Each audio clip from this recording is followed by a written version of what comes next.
자, 오늘도 우리에게 주신 하나님 말씀으로 하루를 시작합니다. 디모데전서 1장 12절에서 20절 말씀입니다. 교훈과 또 말씀의 은혜를 담은 기도 제목 같이 나누겠습니다. 한번 따라하십니다. 내가 받은 은혜를 감사하며 간증하게 하시고 믿음과 양심을 지키는 선한 싸움을 하게 하소서. 아멘. 우리의 신앙과 삶은 하나님의 은혜 위에 서 있는 줄 믿습니다. 그래서 우리가 하나님의 은혜를 깨달으면 깨달을수록 감사가 많아질 수밖에 없어요. 사실 우리에게 주어진 하나님의 은혜는요, 처음부터 큰 은혜였어요. 우리가 알지 못하고 깨닫지 못했을 뿐입니다. 우리가요, 부모님으로부터 받은 은혜를 어렸을 때는 잘 몰라요. 잘 깨닫지 못해요. 그런데 나이가 들면서 그 은혜를 깨닫게 되고 그 은혜가 점점 크다는 것을 경험하게 되죠. 무엇보다 부모가 되어서 부모님의 은혜를 생각해 보면 그 은혜가 얼마나 큰 희생적인 은혜였는지를 더 깊이 깨닫게 되죠. 그러나 다 알지는 못해요. 그런데요, 우리가 부모님의 은혜가 사실 점점 커진 게 아니라 처음부터 큰 희생에서 나오는 사랑과 헌신이었다라는 것을 우리는 알아야 합니다. 그래서 우리가 믿음이 자라고 성숙한 성도가 된다는 것은 하나님이 우리를 구원하신 것이 얼마나 큰 희생과 사랑을 통해서 이루어진 것을 깨닫게 되고 감사가 더욱 풍성해져야 한다라는 것입니다. 할렐루야. 아멘. 그러니까 우리가 신앙생활을 잘하고 있다. 정말 하나님의 은혜로 신앙생활하고 있고 또 하나님의 은혜로 우리가 깨닫고 살고 있다면 우리 입술로 우리의 삶으로 뭐가 나와야 된다고요? 감사와 감사의 행동이 나와야 한다라는 거예요. 자, 오늘 본 말씀은 사도 바울이 믿음의 아들인 디모데에게 자신이 느끼는 하나님의 은혜를 감사와 간증으로 나누고 있어요. 자, 감사뿐만 아니라 간증으로 나눌 수 있을 때 우리의 은혜는 더 커지는 점이 있습니다. 그리고 나만 사는 게 아니라 주변 사람들도 살리는 것이다 라는 거예요. 첫 번째로 주시는 교훈은 하나님의 은혜가 왜 주어졌는지를 알고 감사해야 된다.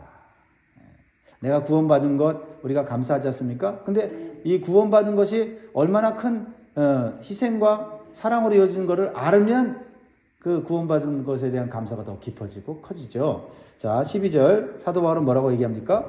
나를 능하게 하신 그리스도 예수 우리 주께 내가 감사함은 나를 충성되이 여겨 내게 직분을 맡기심이니.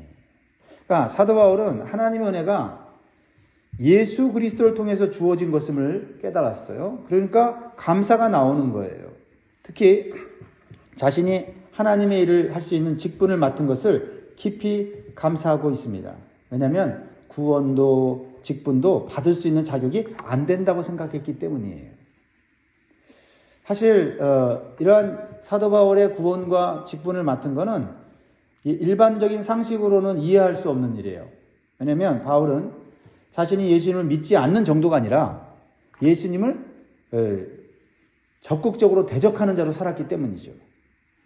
근데 어떻게 그를 구원하셨고 또 어떻게 그를 신뢰하여 직분을 맡겼냐 하는 거예요. 그러니까 자기가 생각해도 기가 막힌 거예요. 나는 구원받을 자격이 없고 직분 맡을 자격도 없다라는 것이죠. 그런데 주님께서 나를 사랑하시고 은혜를 베풀어 주셔서 나를 구원하셨을 뿐만 아니라 충성되이 여겨서 나를 믿어주셔서 직분을 주셨다. 그 생각하니까 너무나 큰 거예요. 근데 부족한데 연약한데 은혜가 너무 크니까 어떻게 해요? 충성하고 싶은 마음이 들어오는 거예요. 이게 구원받은 성도의 모습이죠.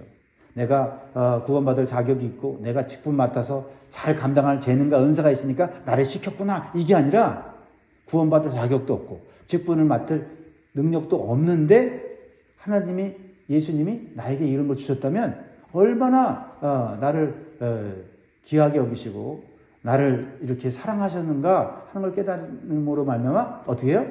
내가 부족하지만 충성해야 되겠다. 이런 마음을 가지니까 뭐라고 말씀하세요? 나를 능하게 하신 그리스도 예수께서 나에게 능력 주시는 분도 주님이고 그 일을 감당하게 하시는 것도 주님이라는 것을 또 깨닫게 되는 게 뭐예요? 감사가 커지는 거죠. 커지는 거죠.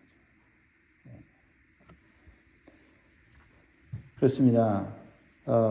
사실 이 사도 바울은 자신의 과거의 죄악의 모습을 생각하면요, 나는 구원받을 수 없는 존재입니다 라고 간증하고 있어요. 13절 보세요. 내가 전에는 비방자요 박해자요 폭행자였으나 도리어 긍휼을 입은 것은 내가 믿지 아니할 때에 알지 못하고 행하였습니다.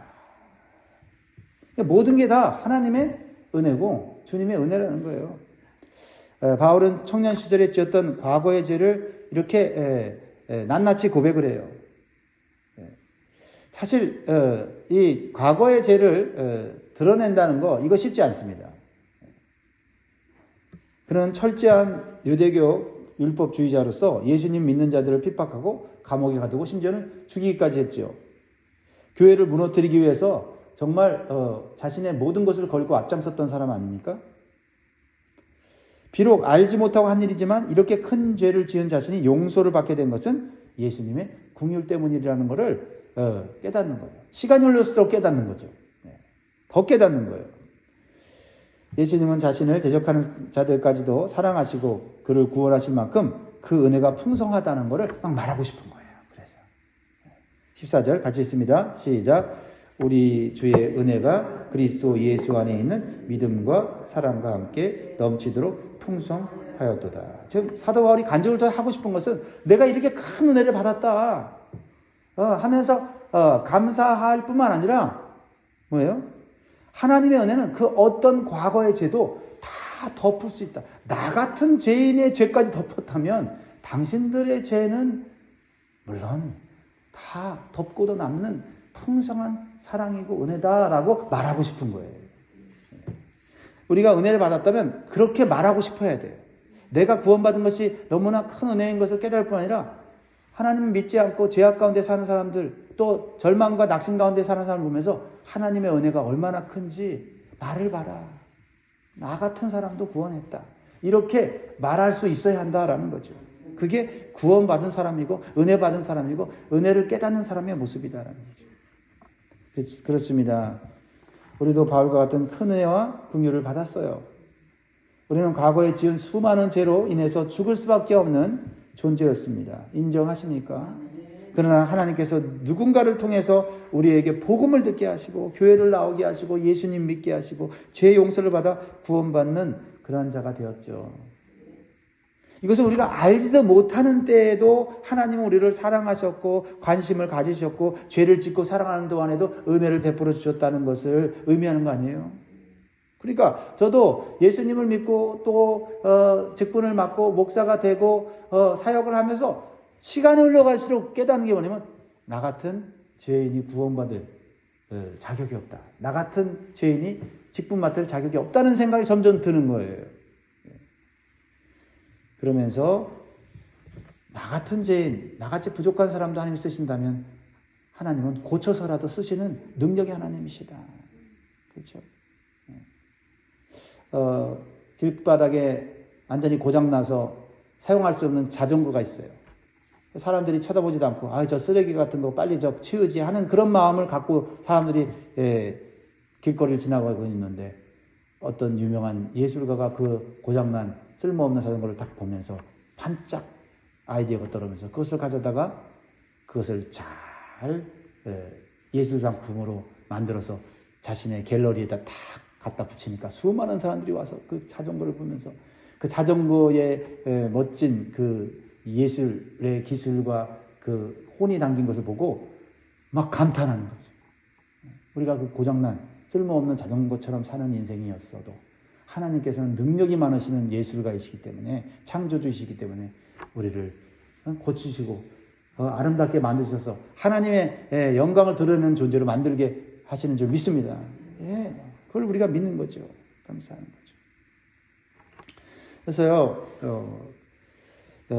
사도 바울처럼 자신의 부끄러운 과거를 당당하게 말할 수 있는 것은 하나님 은혜가 그렇게 크기 때문에 말할 수 있다라는 것이죠. 하나님 은혜가 나를 고쳤고 나를 계속해서 완성시켜 나갈 것임을 믿기 때문에 자신의 부끄러운 과거도 서슴없이 얘기하는 거예요. 왜요? 다른 사람도 나 같은 하나님의 은혜를 받게 하기 위해서죠. 할렐루야. 이게 구원받은 성도의, 은혜 받은 성도의 모습이다라는 거예요. 내가 잘나서 말하는 게 아니에요. 그렇죠? 하나님이 나를 이렇게 만들어 가고 계시고, 내 과거에는 정말 입에 담기도 어려운 그런 죄악들을 지은 그런 죽을 죄인이다라고 말하고 있는 거죠. 그래서 하나님의 은혜가 크다고 느끼는 만큼 자신이 큰 죄인이라는 걸 깨닫는 거예요. 그러니까 예수님 믿을 때보다 예수님 믿고 난 후에 은혜를 받고 나면, 말씀을 깨닫고 나면 내가 더 큰 죄인이라고 고백을 하는 거예요. 죄가 더 예전보다 많아서가 아니에요. 더 많은 죄를 졌기 때문이 아니라 내가 예전을 깨닫지 못했어요. 사도 바울은 이렇게 고백합니다. 15절.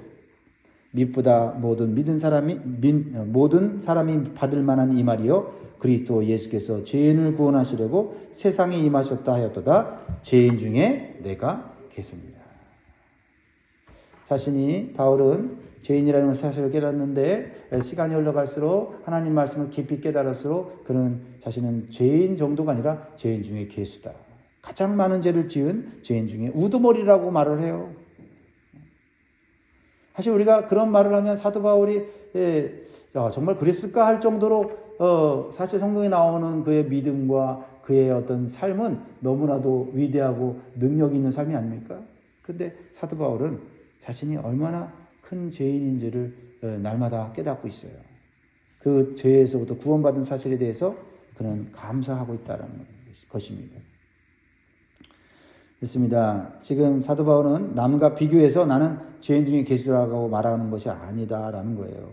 하나님 앞에 서면, 하나님 앞에 가까이 서서 하나님의 거룩하심 앞에 서면 다른 사람의 죄를 비교할 수 있는 여유가 없어요. 내 죄가 얼마나 큰지 나는 하나님 앞에서 죽을 죄인이라는 것을 느낄 수밖에 없다라는 거죠. 예수님께서 죄인을 위해서 구원하러 오시지 않았다면 아무리 믿음과 열심을 가지고 있어도 우리는 결코 구원받지 못했을 거예요. 우리는 예수님께서 이 땅의 현실의 문제를 해결하러 오셨다면 좀 편안하게 살 수는 있어도 구원받지는 못했을 거예요. 우리의 인생의 가장 근본적인 죄와 죽음의 문제를 해결하려고 예수님이 오셨기 때문에 우리가 구원받게 된 거예요. 그러니까 우리가 현실의 문제에 너무 매워서 신앙생활 하려고 하면 안 돼요. 그것이 우리를 구원하는 것이 아닙니다. 예수님이 그것이 우리를 구원하는 거라면 이 세상의 모든 질병과 모든 고통을 다 제거하러 오셨겠죠. 근데 그보다 더 중요한 인간의 문제인 죄와 죽음의 문제를 해결하시려고 이 땅에 오신 것은 그것을 해결받아야만 우리의 현실적인 문제도 해결받을 수 있기 때문에 그런 것입니다. 그러므로 우리는 사도 바울처럼 구원의 감사뿐만 아니라 구원의 감격이 있어야 돼요. 믿보다 모든 사람이 받을 만한 이 말이요. 이거 그냥 이렇게 저처럼 이렇게 말하면 안 돼. 이거보다 더 감격스럽게 믿보다 믿을 만한 하다 모든 사람이 받을 만한 이 말씀이요 하면서 막 감격에 차 있어야 된다. 우리의 받은 이 구원에 대한 감사뿐만 아니라 감격이 있을 때 우리의 신앙생활이 힘이 있고 활기차게 되는 거예요. 이 구원의 감격과 감사가 살아있을 때 우리는 하나님의 왕되심과 영광을 온 세상에 전파하며 찬송하며 살게 된다라는 것을 우리는 사도 바울의 모습을 통해서 보게 돼요. 17절 같이 이 감격스러운 마음으로 하나님을 찬송해 봅시다. 17절 시작. 영원하신 왕 곧 썩지 아니하고 보이지 아니하고 홀로 하나이신 하나님께 존귀와 영광이 영원무궁하도록 있을지어다. 아멘. 정말 이거를 설명하고 또 나누면 시간이 엄청나게 흘러가겠죠. 여러분 느끼세요. 얼마나 이 사도 바울이 죄인 중에 죄수인 나를 구원하신 하나님의 은혜, 그 은혜 가운데 나를 이렇게 직분자로 삼아주시고 사명을 감당하게 하신 거, 이거는 있을 수 없는 일인데 생각해서 하늘을 쳐다보니 하나님이 얼마나 대단하신 분인지 깨닫고 감격하며 찬양하는 것입니다. 세 번째로는 하나님의 은혜를 깨달으면 깨달을수록 하나님께서 얼마나 오래 참으셨는지를 알게 된다. 그렇죠? 우리가 부모가 되고 나서 내가 잘 참지 못하는 것을 경험하면서 그래도 우리 어머니, 우리 아버지는 참 오래 참으셨구나. 나는 거기에 못 미치는구나. 그걸 느끼지 않습니까? 16절 그러나 내가 긍휼을 입은 까닭은 예수 그리스도께서 내게 먼저 일체 오래 참으심을 보이사 후에 주를 믿어 영생 얻는 자들에게 본이 되게 하려 하심이라. 바울은 전혀 잘난 것이 없음을 고백합니다. 사실 바울은 자랑할 것이 많은 사람이에요. 인간적으로 보면. 가문, 학벌, 능력, 재능이 출중한 사람이었습니다. 한마디로 오늘날 언어로 말하면 금수저 출신이죠. 그래서 그는 교만했고 자신이 최고라고 생각하고 자신의 뜻과 행동이 하나님을 위한 것이라고 착각했어요. 그런데 예수님을 믿고 나니 깨닫게 되는 것은 예수님께서 자신의 죄악과 허물을, 교만을 얼마나 오래 참으셨는지를, 그리고 긍휼을 베풀어 주셨는지를 깨닫게 된 거예요. 이게 은혜 받은 성도, 성숙한 성도의 모습이죠. 아, 주님 오래 참으시고 계셨구나. 지금도 나를 참아주고 계시구나. 그래서 또 한 가지 깨닫게 되는 사실은 뭐예요? 자신같이 죽을 죄인도 오래 참으시고 긍휼을 받았다면 어떠한 죄를 지은 사람도 주님이 참으시면서 지금 구원 얻기를 기다리고 계신다는 거예요. 그래서 오래 참으심의 본을 자신을 통해서 주님이 삼으셨다는 거죠. 우리가 구원받은 거, 우리가 주님이 오래 참으셔서 이렇게 하나님의 자녀가 되고 영생을 얻게 된 거, 이거 우리가 본이 돼야 된다. 모델이 돼야 된다는 거예요.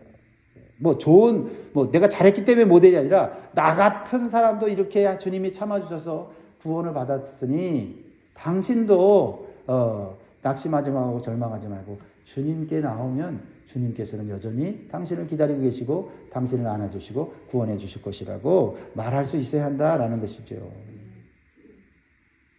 그래서 구원받은 자신이 해야 할 일은 바로 이 놀라운 구원의 복음과 우리가 받은 은혜를 간증하는 거예요. 그러면 우리도 다른 사람의 본이 되는 것입니다. 자, 한번 따라합니다. 나 같은 사람도 은혜 받고 구원받았어.